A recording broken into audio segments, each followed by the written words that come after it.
ತುಂಬ ದೊಡ್ಡದಾಗಿ ಬ್ಯಾನರ್ ಹಾಕಿ. ಗೊತ್ತಿಲ್ವಾ ಪ್ರಭು, ಜಗದೊಡೆಯ ಜಗನ್ನಾಥ ಅವರಣ್ಣ ಬಲದೇವ, ತಂಗಿ ಸುಭದ್ರ ಅನ್ನಪೂರ್ಣೇಶ್ವರಿ ನಗರ್ ಇಸ್ಕಾನ್ಗೆ ಬರ್ತಿದ್ದಾರೆ. ಹೌದಾ? ಯಾವಾಗ? ಇದೇ ಶನಿವಾರ 4 ಗಂಟೆಗೆ. ಹರೇ ಕೃಷ್ಣ. ಜಗನ್ನಾಥ ಅಂದರೆ ಬೇರೆ ಯಾರೂ ಅಲ್ಲ, ಸ್ವತಃ ಕೃಷ್ಣ. ಕೃಷ್ಣ ಅವರ ಅಣ್ಣ ಬಲದೇವ ಮತ್ತು ತಂಗಿ ಸುಭದ್ರೆ ಜೊತೆಗೆ ರಥದಲ್ಲಿ ನಮ್ಮೆಲ್ಲರಿಗೂ ವಿಶೇಷ ದರ್ಶನನ ನೀಡಲಿಕ್ಕೆ ಬರ್ತಾ ಇದ್ದಾರೆ.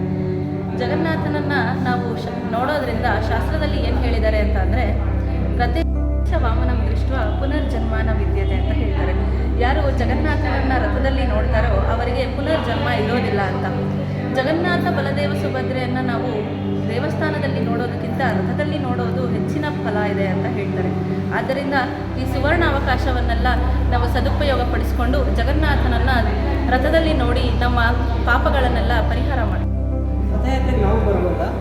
ಹೌದು, ಎಲ್ಲರೂ ಬರ್ಬೋದು. ಯಾವ ರೀತಿ ಒಬ್ಬ ರೋಗಿ ಒಬ್ಬ ವೈದ್ಯನನ್ನು ನೋಡ್ಲಿಕ್ಕೆ ಆಗದಿರೋಂಥ ಸಂದರ್ಭದಲ್ಲಿ ಸ್ವತಃ ವೈದ್ಯರೇ ಅವ್ರ ಮನೆಗೆ ಬಂದು ಅವ್ರಿಗೆ ಉಪಚಾರವನ್ನು ಮಾಡ್ತಾರೆ, ಅದೇ ರೀತಿ ನಮ್ಮ ಜಗನ್ನಾಥ ಈ ನಮ್ಮ ಭವರೋಗವನ್ನು ವಾಸಿ ಮಾಡಲಿಕ್ಕೆ ಈ ಇಸ್ಕಾನ್ ಅನ್ನಪೂರ್ಣೇಶ್ವರಿ ನಗರಕ್ಕೆ ಬರ್ತಾ ಇದ್ದಾರೆ. ಈ ಸುವರ್ಣ ಅವಕಾಶವನ್ನು ಎಲ್ಲರೂ ಸದುಪಯೋಗವನ್ನು ಪಡಿಸಿಕೊಂಡು ಎಲ್ಲರೂ ರಥಯಾತ್ರೆಯಲ್ಲಿ ಭಾಗವಹಿಸೋಣ.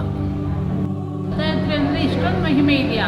ನಾವಂತೂ ಇಂಥ ಅವಕಾಶನ ಕಳೆದುಕೊಳ್ಳೋದೇ ಇಲ್ಲ. ಖಂಡಿತ ಬಂದೇ ಬರ್ತೀವಿ. ಶನಿವಾರ ಸಂಜೆ 4 ಗಂಟೆಗೆ ಯಾವುದೇ ಕಾರಣಕ್ಕೆ ಮಿಸ್ ಮಾಡಿಲ್ಲ. ಖಂಡಿತ ಬರ್ತೀವಿ.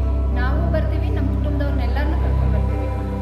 ಇಸ್ಕಾನ್ ಅನ್ನಪೂರ್ಣೇಶ್ವರಿ ನಗರ ಜಗನ್ನಾಥ ರಥಯಾತ್ರೆಗೆ ನಿಮ್ಮೆಲ್ಲರಿಗೂ ಸ್ವಾಗತ. ಜೈ ಜಗನ್ನಾಥ್.